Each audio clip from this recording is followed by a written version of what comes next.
Quando eu estava com os meus 20 e tantos anos, o meu maior medo era chegar na casa dos 30 e me sentir um completo derrotado. E sem perspectivas de mudança, pulando de emprego em emprego, sem bons relacionamentos, sobrevivendo e pensando nos finais de semana. E até mais ou menos os meus 27 anos foi exatamente assim que eu vivi, o que levou eu a ter uma depressão tremenda.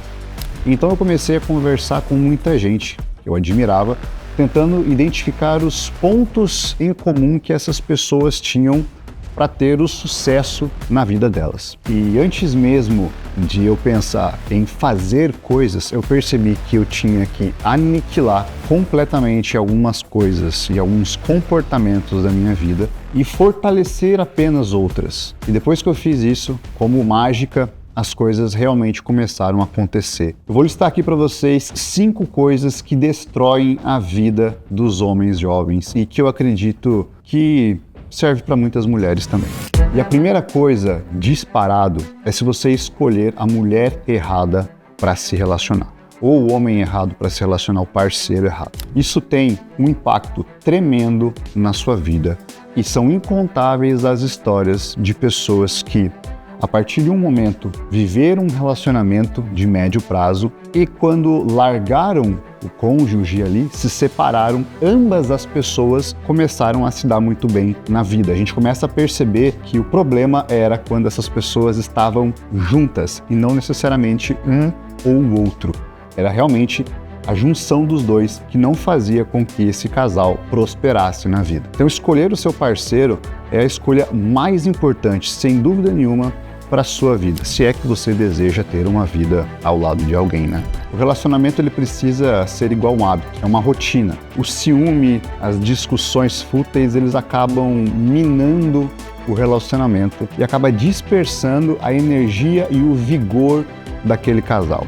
Eu percebo que, trazendo pro meu caso, a minha esposa, quando a gente está conversando, quando a gente está interagindo fora dos ambientes de trabalho, eu percebo que ela dá uma guinada realmente na minha vida. Eu percebo uma potencialização de todos os meus âmbitos, seja na parte pessoal, eu aprendo muito com ela, na parte profissional também, justamente porque a gente está indo juntos com o mesmo objetivo, para o mesmo caminho. A partir do momento em que um casal começa a competir, eu enxergo isso como uma das piores coisas que pode realmente acontecer com um casal, que é você competir com a pessoa que você está se relacionando. Porque a competição, ela acaba travando os dois de crescer. Então a competição, muitas vezes, não é simplesmente você se ver melhor que a pessoa, mas também isso culmina em a pessoa estar pior do que você. Não é uma coisa saudável para se ter um relacionamento. Eu enxergo a competição dentro de um relacionamento como se fosse dentro de uma competição de trabalho, que as pessoas estão ali com um objetivo similar, porém, se você conseguir com que o outro se sinta um pouco pior para que você se sobressaia, talvez você aceite essa decisão. Isso não pode acontecer. A partir do momento que você está junto com alguém, a ideia é realmente ser apenas uma pessoa nesse âmbito social para alcançar um objetivo em comum. E quando eu falo para vocês que relacionamento é rotina, relacionamento é um hábito, é justamente por isso, porque o hábito é aquilo que você não gasta muita energia. Você escova os dentes pela manhã porque você tem um hábito de fazer isso. Não te custa energia fazer isso. Justamente essa é a ideia de se construir bons hábitos. Repetir uma ação tanto que ela vai chegar a um determinado ponto que aquilo vai ficar sem custo energético para você. Dentro de um relacionamento, discussões, briguinhas, aquele incômodo acaba tirando o hábito. Todas as vezes que você vai em casa, você vai ficar pensando, poxa vida, tenho que conversar com aquela pessoa, poxa vida, será que eu fiz alguma coisa errada hoje? Então isso vai destruindo o seu vigor. A rotina que eu estou falando aqui não é você viver todos os dias iguais, até porque você ter a possibilidade de viajar com uma pessoa que você está se relacionando, ter a possibilidade de jantar em bons locais, ter a possibilidade de ter novas experiências semana a semana também faz parte de uma rotina saudável. É um hábito saudável que vocês constroem, seja um hábito semanal, seja um hábito ali trimestral de uma viagem, por exemplo. Então, esse tipo de hábito é extremamente importante você construir. Quando o relacionamento vem de uma competição, é muito difícil construir esse tipo de hábito, porque esse tipo de hábito ele não constrói-se com o objetivo de você progredir, de você prosperar. O hábito ele acaba virando uma forma de escape da rotina péssima que esse casal tem em casa. Então você que é jovem, você aí que terminou um relacionamento, você que já é mais velho também e sempre teve problemas com o relacionamento, sempre leva em consideração isso, que um casal ele tem que vir para somar. Hoje em dia a gente percebe que existe uma visão extremamente machista, que o homem que tem que trazer todo o sustento, que tem que ser a base. Eu não enxergo dessa forma porque muitas vezes a gente encontra mulheres extremamente capacitadas em suas profissões, que às vezes elas vão encontrar homens que têm uma segurança tão grande, uma base tão grande que faz com que essa mulher ela potencialize o seu trabalho, que ela se torne muito mais.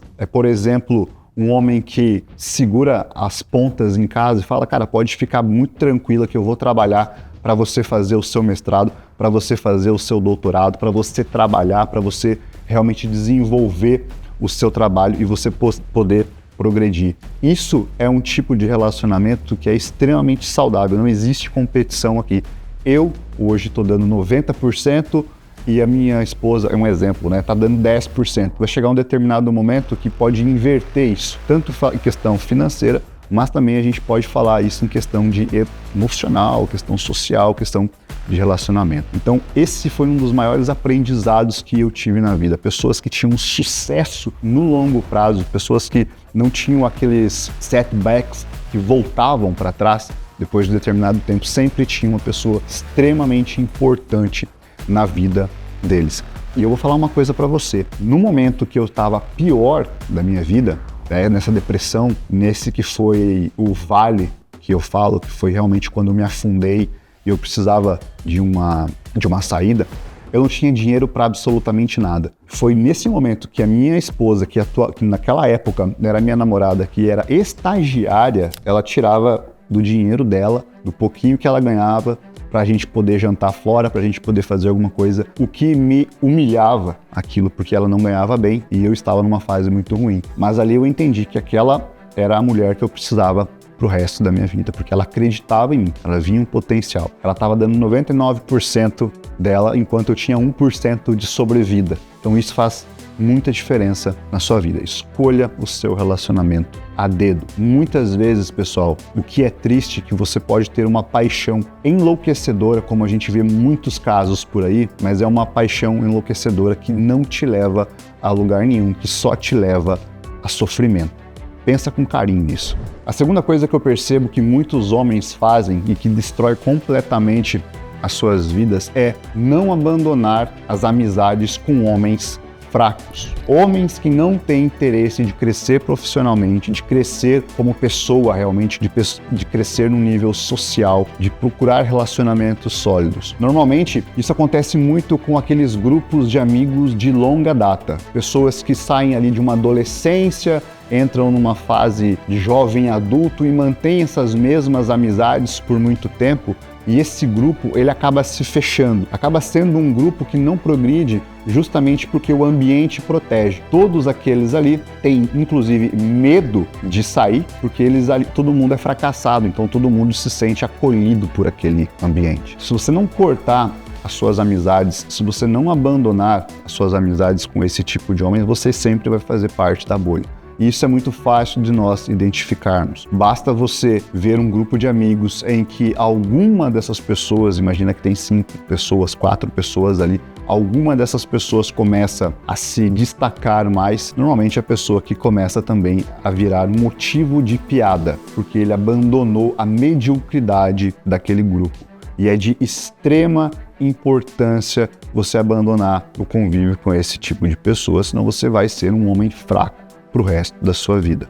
E é muito fácil de você identificar isso. Basta você ver grupos de amigos que só falam de mulheres, grupos que só falam de pornografia. Grupo de pornografia de WhatsApp é uma das coisas mais idiotas, mais repugnantes que a gente já viu. Porque são homens marmanjos ali, muitas vezes pais, trocando fotinho de mulher pelada. Isso chega a ser uma coisa tão absurda que eu não tenho nem palavra para dizer o quão imbecil é uma pessoa que faz parte desse tipo de grupo. Além disso, a gente fala de pessoas que estão constantemente focadas em bebida.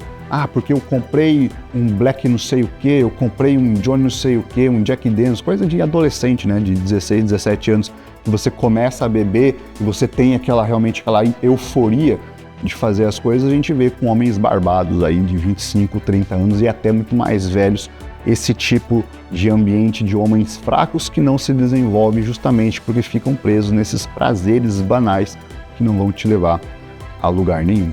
E eu quero que você entenda que isso daqui é muito diferente de você ter um hobby, é muito diferente de você ter um grupo de amigos para falar besteira, para falar piada, para falar coisas aleatórias, porque isso vai te fazer bem, isso é parte social, isso é networking social, realmente uma questão de convivência. Eu, quando me reúno com os meus amigos, parece que a gente é adolescente, mas parece que a gente é adolescente cristão, porque a gente não fica falando dessas coisas tão idiotas assim, né? A gente faz piadas aleatórias, mas entenda que não existe esse grau de perversidade, esse grau que muitas vezes fica plantando sementinhas na sua cabeça e te mantém, cara, infelizmente te mantém preso dentro de uma bolha que não permite o seu crescimento. São esses pequenos contatos que muitas vezes você está lá durante a tua semana, cheio de energia, cheio de vigor para desenvolver um projeto, está com uma ideia, está com vontade de estudar, mas aí chega sexta-feira, quinta, sexta, sábado,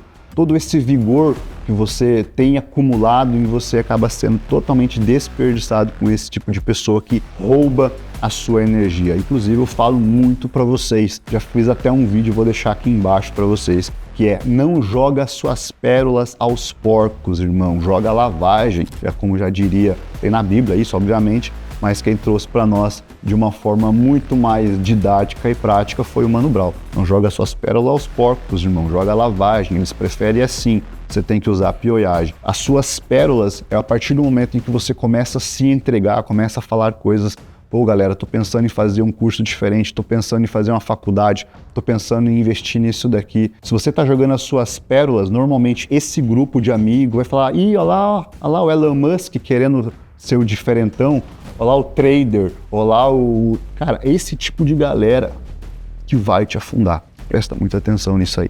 Engatando para o próximo tópico, o terceiro tópico que fazem os homens realmente não progredirem na sua vida, é você não ser obcecado por alguma coisa. Entenda, é muito importante você ter equilíbrio, sim, é muito importante você ter ali a sua parte social, a sua parte profissional, a sua parte de relacionamentos, tudo isso muito bem equilibrado na sua vida. Só que a maneira como isso é vendida é totalmente diferente da realidade. Quando a gente fala de equilíbrio, de pessoas que são altamente produtivas, pessoas que têm sucesso, nós dividimos a vida dessas pessoas em fases. Inclusive, eu falo isso no vídeo Modo John Wick. Vou deixar aqui embaixo também para vocês assistirem, ou então procure aí, Lincoln Almeida, Modo John Wick, que é uma fase da sua vida que você precisa ser realmente obcecado por aquilo que você está buscando. Você não vai construir alguma coisa fora da média, você não vai conseguir se sobressair. Então o equilíbrio da sua vida, ela acaba funcionando de períodos de muita intensidade, quando, por exemplo, você vai escrever a sua tese de doutorado, quando, por exemplo, você vai fazer um lançamento de algum produto digital, quando, por exemplo, você vai fazer uma especialização em outra cidade que precisa todos os finais de semana você viajar, ou quando você precisa fazer uma grana ali e acaba trabalhando em 2 empregos, fazendo 2 coisas, você acaba fazendo isso por muitas vezes 6 meses, 9, 12 meses, às vezes umas pessoas que têm um grau de conscienciosidade, que são um traço de personalidade, essas pessoas acabam estendendo isso por mais tempo, 2 anos, às vezes 3 anos, mas sempre, para que essa pessoa não quebre, ela precisa dar um passo para trás nessa intensidade e manter as outras áreas da sua vida mais equilibradas. Sempre tendo saúde como foco, sempre tendo ali um esporte, algum hobby que você pratica, independente da fase que você está praticando. Mas nas fases de obsessão, aquilo vira realmente algo que você é obcecado para fazer dar certo. E depois você vive fases, sejam meses, sejam alguns anos, de mais tranquilidade. Mas a vida, ela não pode ser uma reta, ela é linear. É assim que você trabalha o equilíbrio das coisas. e não todos os dias, hoje eu vou trabalhar 2 horas, treinar 3 horas, ficar com a família 5 horas e jogar 2 horas, porque equilíbrio é tudo, né, irmão? Não é bem assim, né, cara? Esse é um equilíbrio de vagabundo. Você tá dando a intensidade nas coisas prazerosas e naquilo que você precisa dar intensidade para produção e resultado, você tá deixando totalmente à parte. E assim a gente chega no quarto ponto dessa lista aqui: não ter vigor físico. E quando eu falo em vigor físico, não estou falando para você virar o Coleman, não estou falando para você virar bodybuilder, estou falando simplesmente que você precisa ter um condicionamento capaz de te deixar mais confiante. Mas a parte física do homem é a sua linguagem corporal mais importante. Quando a gente fala de linguagem corporal, é a maneira de que você tem a sua postura, é a maneira com que você se gesticula, a maneira com que você, inclusive, trata as outras pessoas sem usar a linguagem verbal. E uma das coisas que mais vai te trazer isso é o vigor físico, é você ter uma quantidade boa de força, uma quantidade boa de condicionamento aeróbico. Isso é muito interessante, cara, parece que é uma coisa bem idiota que não tem nada a ver, mas é incrível. E a gente vê isso muito em adolescente. Se você tem um filho adolescente ou se você é adolescente, você percebe que a partir do momento que você começa a fazer alguma atividade física, a partir do momento que você começa a se dedicar mais a isso e você vê o seu corpo como uma coisa mais forte, não simplesmente uma carcaça, né? Você começa a perceber que isso te acende ali uma segurança e um potencial, um vigor físico maior.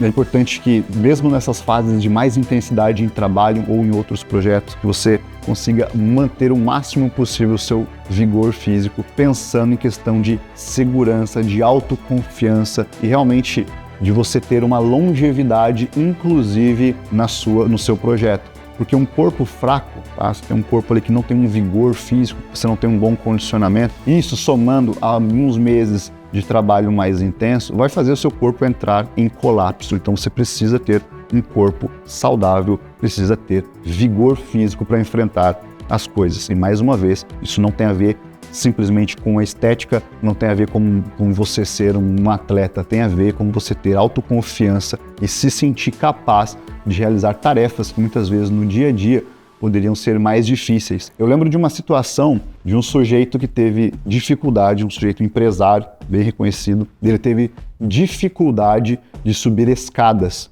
Nós estávamos em um prédio mais antigo que não tinha elevador. Todos os funcionários dele ali, todo mundo teve que subir antes que ele e ele teve que ficar por último porque ele estava muito pesado e ele não conseguia subir as escadas de maneira adequada, que é um passo de cada vez, né?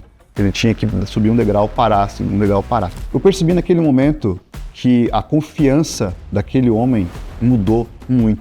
Via-se no semblante que ele estava profundamente envergonhado. E quando esse sujeito, nesse prédio, foi fazer uma fala, todo suado na frente de toda a equipe, ali a gente começa a perceber que essas pequenas coisas fazem muita diferença. A linguagem corporal dele, de uma pessoa totalmente suada, desconfortável com o corpo dele, estava desconfortável com a situação, com vergonha do que tinha acabado de acontecer, com vários funcionários jovens, todo mundo com aquela estamina, todo mundo com aquele vigor. Ali a gente percebeu a importância de você ter um corpo realmente que seja forte, um corpo que tenha vigor. Então entenda que esse vigor físico, ele é transferido para a sua vida através da diminuição da ansiedade, controle de estresse, autoconfiança, mais autonomia, e assim você consegue uma linguagem corporal, inclusive uma confiança maior para lidar com as outras coisas. E por fim a gente entra no ponto 5, não fique se justificando e reclamando das escolhas que você fez. Olha só, ninguém gosta de um chorão. Eu, como sou parte da geração Y, né? Não tô falando que é a geração mais certa que tem da cabeça, né? Porque a gente percebe que não é bem assim. Mas a gente tinha um dizer, principalmente vindo do interior, que é: cara, seja homem e assuma a tua responsabilidade. Tenha palavra. A partir do momento que você faz uma escolha, aquela escolha ela tem que ser realmente parte dos seus valores. E não tem a necessidade de você justificar para as outras pessoas o porquê você está fazendo as coisas. Quem justifica coisas para os outros são adolescentes, são crianças justificando as coisas para os pais. Quando você entende isso, o único viés que você tem que se justificar é quando a tua ação, a tua escolha acaba afetando outra pessoa. E aí você tem que justificar para essa pessoa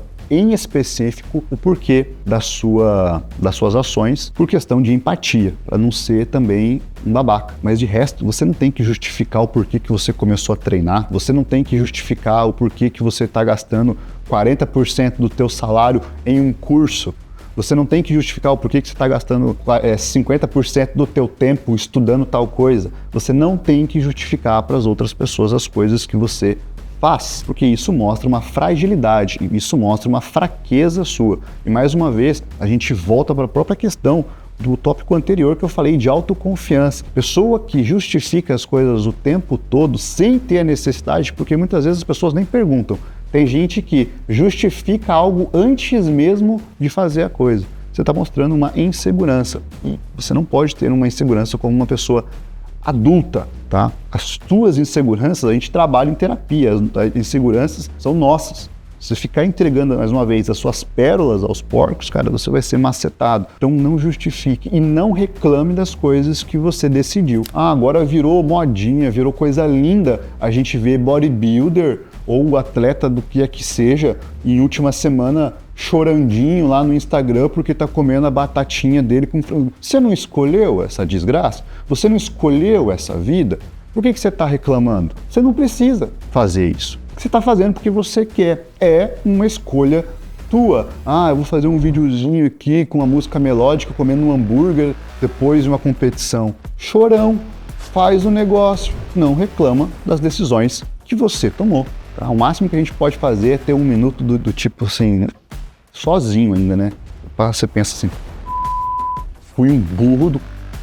Mas é pra você, e aí você já retorna a tua segurança ali e começa a fazer as coisas. Essas pequenas atitudes no dia a dia fazem muita diferença. Porque a partir do momento que você reclama ou se justifica para uma pessoa que às vezes você nem queria ter contato, isso pode acabar com o seu dia. Então é isso, galera. Essa foi uma lista simples, básica, de coisas que eu aprendi na minha vida que fizeram muito sentido. Se para você faz sentido também, aproveite o que eu falei. Se não faz sentido, tudo bem, né? Eu espero que para algumas pessoas pelo menos tenha feito.